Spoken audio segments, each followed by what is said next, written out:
दोस्तों, आप सभी का चाणक्य नीति के सीरीज में आपका स्वागत है। आज हम जानेंगे आचार्य चाणक्य के चाणक्य नीति का 5वां अध्याय। बाकी के अध्याय आप डिस्क्रिप्शन में दिए गए लिंक्स पर क्लिक करके सुन सकते हैं। अध्याय 5वां। एक, ब्राह्मणों को अग्नि की पूजा करनी चाहिए, दूसरे लोगों को ब्राह्मण की पूजा करनी चाहिए। पत्नी को पति की पूजा करनी चाहिए तथा दोपहर के भोजन के लिए जो अतिथि आए उसकी सभी को पूजा करनी चाहिए। 2, सोने की परख उसे घिसकर, काटकर, गर्म करके और पीट कर की जाती है। उसी तरह व्यक्ति का परीक्षण वह कितना त्याग करता है, उसका आचरण कैसा है, उसमें गुण कौन से हैं और उसका व्यवहार कैसा है, इससे होता है।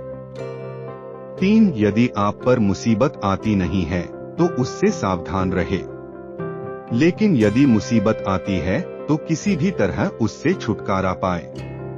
4, अनेक व्यक्ति जो एक ही गर्भ से पैदा हुए हैं या एक ही नक्षत्र में पैदा हुए हैं, वे एक से नहीं रहते। उसी प्रकार जैसे बेर के झाड़ के सभी बेर एक से नहीं रहते। 5, वह व्यक्ति जिसके हाथ स्वच्छ है, कार्यालय में काम नहीं करना चाहता। जिसने अपनी कामना को खत्म कर दिया है, वह शारीरिक श्रृंगार नहीं करता। जो आधा पढ़ा हुआ व्यक्ति है वो मीठे बोल बोल नहीं सकता। जो सीधी बात करता है वह धोखा नहीं दे सकता। 6, मूर्ख लोग बुद्धिमानों से ईर्ष्या करते हैं। गलत मार्ग पर चलने वाली औरत पवित्र स्त्री से ईर्ष्या करती है। बदसूरत औरत खूबसूरत औरत से ईर्ष्या करती है। 7, खाली बैठने से अभ्यास का नाश होता है। दूसरों को देखभाल करने के लिए देने से पैसा नष्ट होता है। गलत ढंग से बुवाई करने वाला किसान अपने बीजों का नाश करता है।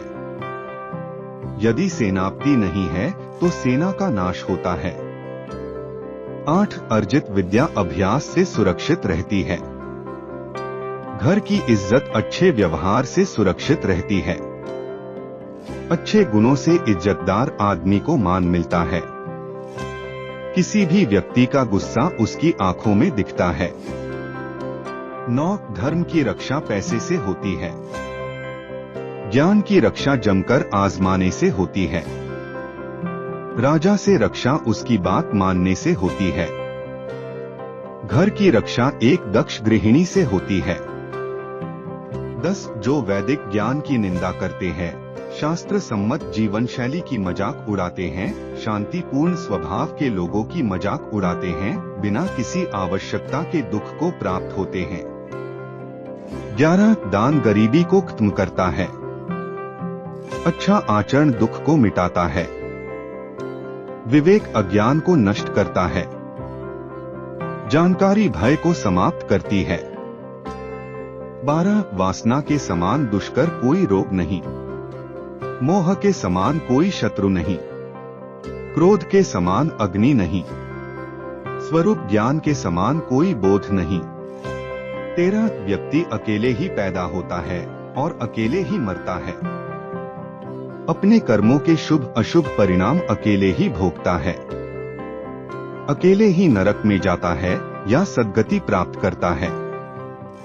14, जिसने अपने स्वरूप को जान लिया उसके लिए स्वर्ग तो तिनके के समान है। एक पराक्रमी योद्धा अपने जीवन को तुच्छ मानता है।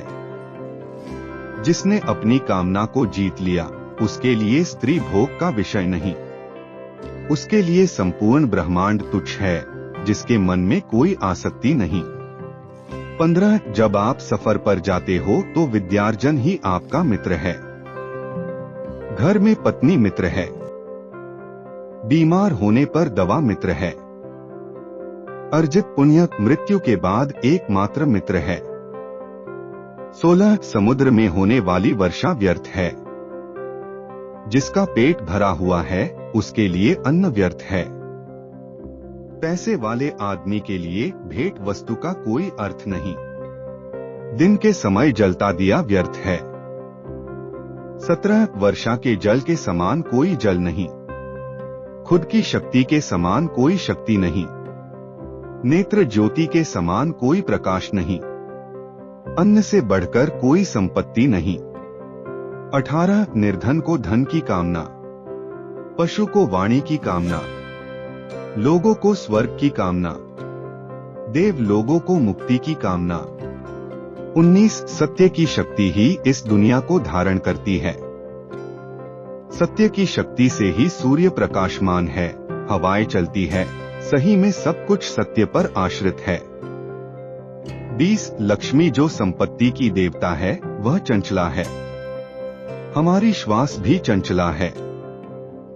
हम कितना समय जिएंगे इसका कोई ठिकाना नहीं, हम कहाँ रहेंगे यह भी पक्का नहीं। कोई बात यहाँ पर पक्की है तो यह है कि हमारा अर्जित पुण्य कितना है। 21 आदमियों में नाई सबसे धूर्त है, कौवा पक्षियों में धूर्त है, लोमड़ी प्राणियों में धूर्त है, औरतों में लंपट औरत सबसे धूर्त है। 22 ये सब आपके पिता है। 1 जिसने आपको जन्म दिया, 2 जिसने आपका यज्ञोपवीत संस्कार किया, 3 जिसने आपको पढ़ाया, 4 जिसने आपको भोजन दिया, 5 जिसने आपको भयपूर्ण परिस्थितियों में बचाया, 23 इन सब को अपनी माता समझें। 1 राजा की पत्नी, 2 गुरु की पत्नी, 3 मित्र की पत्नी, 4 पत्नी की माँ, 5 आपकी माँ। बाकी के अध्याय आप डिस्क्रिप्शन में दिए गए लिंक्स पर क्लिक करके पढ़ सकते हैं।